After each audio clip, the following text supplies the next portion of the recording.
On the far bank of the Ganga, Sumantra, the charioteer, and Guha, the hunter chief, stood gazing after three beloved figures. They watched Rama, Sita, and Lakshmana walk on into the forest until the trees closed around them and they could be seen no more. Only then did the two men turn away, their hearts heavy with a grief too great for words. Sunk in sorrow, Sumantra and Guha made their slow way back to the hunter's town beside the river. There they lingered a while in shared mourning for the exiled prince. Then at last Sumantra mounted his empty chariot and set his face toward Ayodhya, dreading the grievous news he must carry home to the waiting king. As the charioteer drew near the city, a strange hush met him. Ayodhya, once loud with cheerful life, lay silent and forlorn. The markets were empty, the music stilled, the bright streets grey with sorrow. It was as though the whole capital had lost its heart the day its beloved Rama had gone into the forest. The moment his chariot passed the great fortress gate, a crowd came rushing to surround it. On every side, anxious faces pressed close, and voices cried out together, "Where did you leave our Rama? How did he fare when you parted from him? Tell us, Sumantra, is the prince well?" Their eager, fearful questions rained upon him. Sumantra answered the people as gently as he could. "Good folk of Ayodhya, Rama and Lakshmana, have crossed the sacred Ganga. There they bade me turn back, and on foot the two princes and Sita walked away into the forest." The words fell like stones, and a shudder of dismay ran through the listening throng. A great wail of grief broke from the multitude. Men beat their breasts, and women wept aloud, and many cursed themselves bitterly, crying that some sin of their own must have brought this ruin upon them, that their sinless prince should wander the wilds while they kept their comfortable homes seemed to them a shame beyond bearing. As the chariot rolled slowly on, women crowded both sides of the street and lifted their voices in lament. "Look, there goes the very car that carried away the princess and gentle Sita, and see how it comes back to us empty." The sight of that hollow chariot pierced every heart afresh, and weeping filled the roads of Ayodhya, ashamed to be seen returning without them. Sumantra drew the end of his upper cloth across his face and drove on through the morning streets. He halted the chariot before Dashratha's palace and stepped down with a heavy heart, knowing that the hardest part of his sorrowful errand still lay waiting for him within those walls. Before the palace gates, a great throng had gathered, murmuring in dread, "How will Sumantra ever face Queen Kausalya?" The women asked one another, "And tell her outright that he has left her only son in the wild forest. How will the poor mother live to hear such words?" No one could answer, and they wept. With a heavy tread, Sumantra passed into the queen's apartment, and there the sight stopped him cold. Upon his couch lay King Dasharatha, so wasted by grief that he seemed more dead than living. His face grey, his eyes hollow, his breath shallow. The proud emperor of the world had been broken utterly by the loss of his son. In a low and trembling voice, Sumantra delivered the message that Rama had sent to his father. The old king listened without a word, his broken heart too full for speech. He lay in heartsick silence, tears sliding down his cheeks, unable even to answer the faithful servant who knelt sorrowing before him. Then Kausalya, her sorrow flaring into anger, turned upon her husband. "Here stands your messenger. Come back from the forest where he left my child to keep your promise. And still you say nothing. Will you not even ask him how our Rama fares?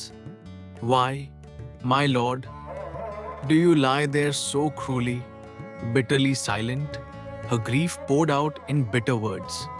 It was easy and pleasant, was it not, to grant Kakei her boons? Why hang your head in shame now? Did you not know full well that this would be the end of it? You've kept your royal word. Be content with that. But who will share this grief that I must bear alone? My sorrow cannot be eased by any pain of yours, she went on. No custom compels you to grieve for what your own hand has done, and you need not smother your feelings for fear of wounding Kaki. See, she's not here to hear you. Why then do you lie so still when your son walks barefoot in the wilderness? Surely you might at least ask Sumantra how our Rama fared upon the road. Have you no human feeling left in you? Why do you struggle so to choke down even the natural grief of a father? So her love-maddened words fell upon the dying king, though she scarcely saw how each one wounded him. So blinded was Kausalya by her love and grief for Rama, that she never marked how frail and broken her husband had become. Her bitter words, meant to wring some comfort from him, only deepened the old king's agony, where she longed to ease her pain. She pressed the wound the harder into his failing heart. At last, the king opened his weary eyes. Seeing him roused, Sumantra once more repeated all that Rama had bidden him say, faithfully and in the prince's own words. Dasharatha drank in every syllable, for even this echo of his son's voice was precious to him, the last thread that bound his heart to the boy he had lost. Sumantra turned then to comfort the grieving queen. But Kausalya would not be stilled. Over and over she pleaded with him. Take me away in your chariot and leave me where my Rama is. I cannot live parted from my son. Carry me to him. Let me follow my child into the forest. Think of young Sita, she wept, so tender and gently reared, now facing the hardships of the wild. I cannot bear this agony a moment longer. Take me to the Dandaka forest and set me down at her side, that I may be with my daughter and my son and share whatever the years may bring them. Gently Sumantra sought to console her. Be brave, my queen, and put away this grief. Believe me, Rama passes his days in the forest even more happily than he did in Ayodhya. He carries no sorrow in his heart. Content and serene, he walks his path of duty as though it were a garden of delight. And Lakshman, Sumantra went on, has found his heart's joy in serving the brother he loves above all things. To guard Rama and Sita, to smooth their every hardship, is his whole delight. Never was a man happier in his labor. Do not grieve for him. My lady, he would not change his lot for all the thrones of the world. And your Sita, he said, lives there for Rama with every breath she draws, in the forest just as in the palace. Knowing neither fear nor sorrow, she moves among the trees like a goddess of the woods, as glad and carefree as she once was playing in the gardens of Ayodhya.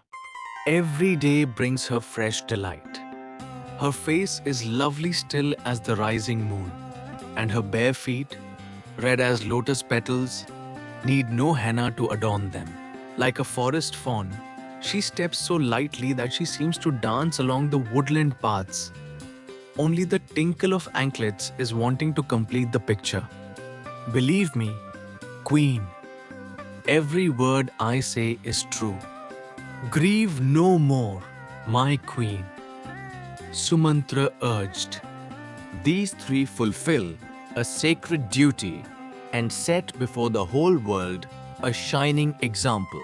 By their sacrifice, the king's given word is kept unbroken, and their names will be honored, and their story praised for as long as men shall live. Why, then, should we weep for those who have won undying glory? For a little while, Such words brought balm to Kausalya's heart. The wild storm of her weeping softened, and a fragile calm settled over her as she took in Sumantra's gentle picture of her children safe and content. She grew quiet, and hope flickered faintly in her tear worn eyes, like a lamp shielded from the wind. But the calm could not last. Before long, her sorrow surged back, and she broke down once more, crying, "Alas, alas, my Rama, my child!" The very sight of Sumantra, returned without her son, redoubled her anguish, and Ayodhya's palace echoed again with a mother's inconsolable weeping for the boy lost to the forest.